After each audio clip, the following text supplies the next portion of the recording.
Question number 9. The pendulum of a clock is replaced by a spring mass system with the spring having spring constant 0.1 Newton per meter. What mass should be attached to the spring? तो question को समझो। एक clock है जिसमें एक pendulum use किया जाता है। उस पेंडुलम को हम उस पेंडुलम को रिप्लेस करना चाहते हैं एक स्प्रिंग मास सिस्टम से, और उसका स्प्रिंग कांस्टेंट दिया हुआ है, तो मास क्या होना चाहिए? तो समझो भाई, किस पेंडुलम मतलब पेंडुलम को कौन से स्प्रिंग मास से रिप्लेस करोगे? उस स्प्रिंग मास से जिसका time period same to same होएगा पेंडुलम, तभी तो वो क्लॉक पे काम करेगी।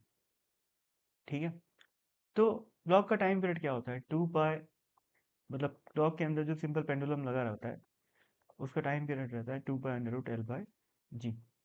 ठीक है, और जो अपना स्प्रिंग ब्लॉक है उसका टाइम पीरियड क्या होता है? 2 पाई अंडर रूट M/K। अब ये दोनों टाइम पीरियड सेम होएगा तभी तो काम चलेगा। इसको टी डैश कर लो, है ना? तो ये दोनों टाइम पीरियड सेम होना चाहिए, तो इसका मतलब 2 pi under root L/G should be equal to 2 pi under root M/K। ये 2 पाई कट गया, स्क्वायर कर दो, अंडर रूट हट जाएगा, तो L/G is equal to M/K आ गया। अभी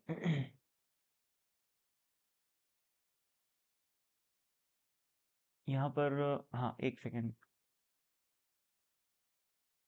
हाँ, एक चीज यहाँ पर और ध्यान दो कि जो पेंडुलम क्लॉक होती है उसमें जो पेंडुलम यूज किया जाता है वो सेकेंड्स पेंडुलम होता है।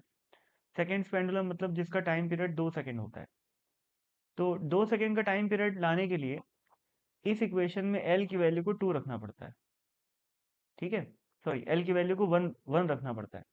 1 मीटर की जब लेंथ होती है सिंपल पेंडुलम की, तब उसका जो टाइम पीरियड होता है वो 2 सेकेंड होता है। ठीक है, तो ये एल क्या हो गया? 1 हो गया, तो 1/G is equal to M by K की वैल्यू दे रखी है 0.1, तो M की वैल्यू क्या हो गई? 0.1/G बोले तो 1/100 हो जाए, यानी कि 10 ग्राम। ठीक, 1/100 kg आया है, उसको ग्राम में कन्वर्ट करेंगे तो 10 ग्राम आ जाएगा।